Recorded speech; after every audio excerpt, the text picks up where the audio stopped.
Hey there guys, in this quick video I'm going to compare the GKD Pixel with Miyoo Mini V4, and I just want to share with you some important things. So as you can see, the most important thing is the size.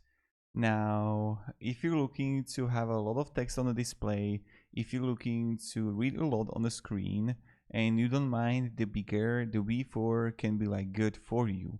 On the other hand, if you like really something small and something pocket and it just feels, it even looks really good to be honest, then even the JKD Pixel can be like effective and good for you.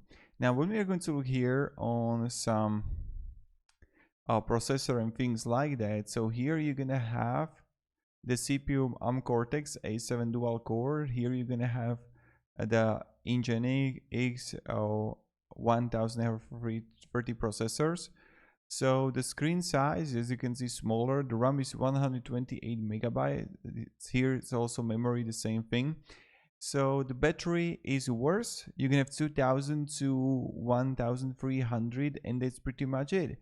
Now it really depends, like if you're looking for smaller or bigger. For me, I really like when the smaller one is just like really pretty, and that's pretty much it. So have a great day and goodbye.